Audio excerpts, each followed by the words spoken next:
selling the company. And the reason we did was because it just wasn't fun anymore, and the company culture went completely downhill.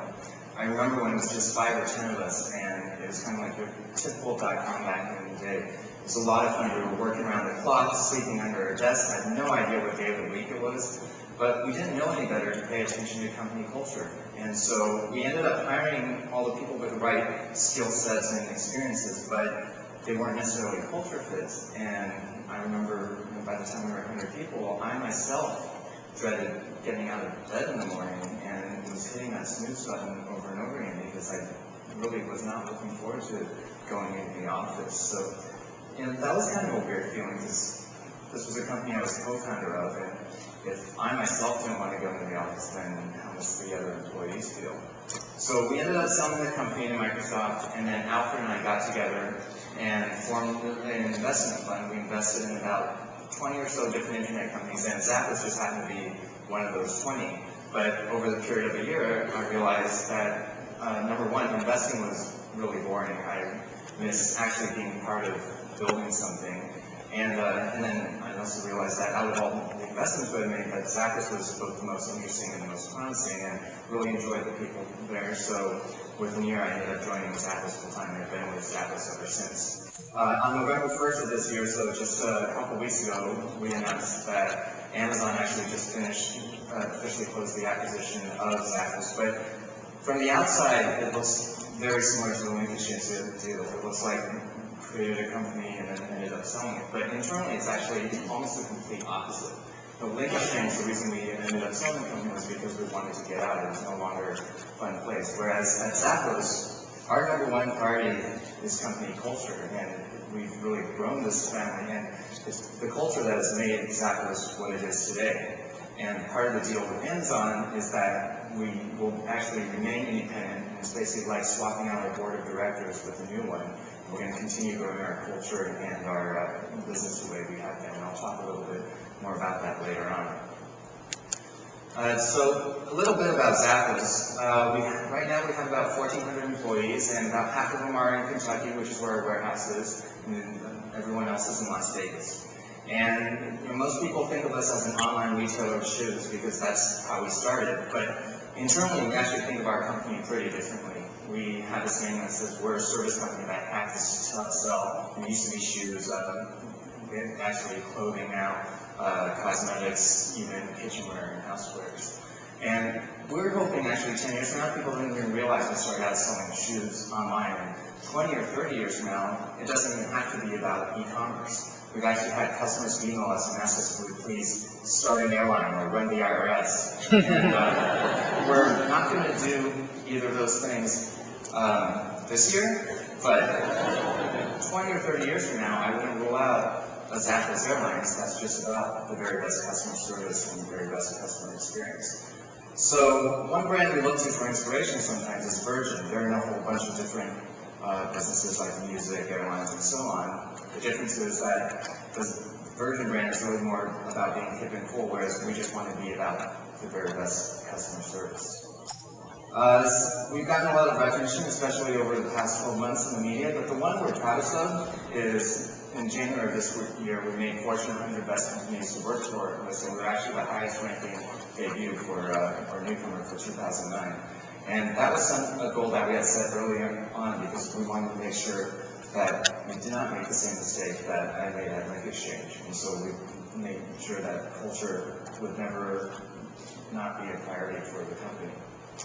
Our number one, over the years, so I want to explain a little bit about our marketing philosophy. Our philosophy is to take most of the money that we would have spent on marketing, instead invest it into the customer experience, and let our customers do the marketing for us through word of mouth. And over the years, we've grown from basically no sales in 1999 to over $1 billion in gross merchandise sales last year in 2008, and we're continuing to grow. But if you look at this graph, the number one driver of the growth over the years has been through repeat customers and word of mouth. So what is customer service? And the first thing, it starts with our policies, what they see when they visit our website. We have free shipping both ways, so a lot of customers will order, say, 10 different pairs of shoes, try them on with 10 different outfits, and then select the ones that they don't like or that don't fit them. And we encourage that behavior, that shipping back and forth is just part of our service. We also have a 365-day return policy for, I guess, people that have trouble committing or making up their minds. And our contact information, most websites it's pretty hard to find contact information. Usually it's buried 5 links deep, and it's an email-only address that you can email once. We actually take the exact opposite approach, and we put our 1-800 number at the top of every single page of our website because we actually want to talk to our customers. And it's funny because at a lot of branding or advertising conferences, there's a lot of discussion about consumers being bombarded with thousands and thousands of marketing messages every day. How do you get your marketing message to stand out when there's so much noise? And kind of as low-tech and unsexy as it may sound, the telephone is actually one of the best branding devices out there. You have the customer's undivided attention for 5 to 10 minutes. And if you get the interaction right, what we found is they remember it for a very long time and tell their friends and family about us. So we take a very different approach. Most companies view their call center as an expense to minimize. We view it as a marketing investment that ultimately leads to word of mouth. Other things that happen in our call center, we don't have scripts, which is what happens on most call centers. We don't have call times. We don't try to upsell. And really, every phone call is a brand building opportunity. And actually, most of our phone calls don't even result in sales. And I think that's pretty surprising to most people. On our website, we're an internet-based company. About 95% of our orders come from the web. 5% come from the telephone. So we get the question sometimes, people asking, well, it's only 5% of your orders. Why are you investing so much in the telephone? Well, what we found was, even though we're an internet company, at some point, on average, every customer actually calls us at least once sometime during their lifetime. And usually it's not for an order. They might be calling because it's maybe their first time going through the returns process and they want help stepping through that process for the first time. Or maybe they're going to a wedding and they just want someone to browse online with them. And then I think we have some customers that call sometimes just because they're lonely or want someone to talk to them. We'll talk to them and help them through their issues as well.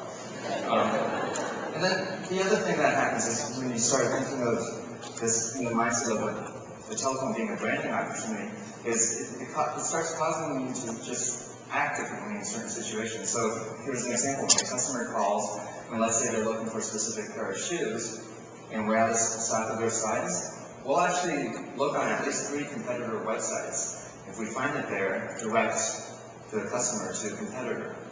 And obviously we're going to lose that sale, but we're not trying to maximize every single transaction. Instead, we're trying to build a lifelong relationship with our customers and really maximize the brand building opportunity through the telephone. And for our loyal customers, what we do is we will, for most of them, do a surprise upgrade to overnight shipping. And so, because we run our warehouse 24/7, we're located right next to the UPS hub in Louisville, Kentucky. With that overnight shipping, a lot of customers order as late as midnight Eastern, and the shoes show up on their doorstep 8 hours later. And that creates that wow emotional response that causes them to remember us and tell their friends and family about us as well. So all of these things that we do on the customer service side might make you think customer service is our number 1 priority, but as you can see from the slide, it's not. Company culture is our number 1 priority.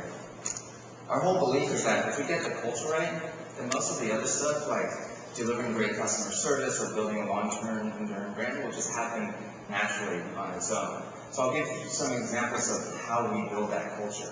It actually starts with the hiring. Unlike most companies, we actually do 2 sets of interviews. The hiring manager and his or her team will do the standard interview for fit within the team, relevant experience, technical ability, and so on. But then our HR department does a separate set of interviews purely for culture fit. And they have to pass both in order to be hired. So we've actually passed on a lot of really smart, talented people that we know can make an immediate impact on our top or bottom line. But if they're not a culture fit, we won't hire them. It's not even a question. And the reverse is true too. We'll fire people even if they're doing their specific job function perfectly fine. But if they're bad for the culture, we'll fire them for purely that reason. The other thing we do is everyone that's hired into our headquarters, doesn't matter what position you're in, you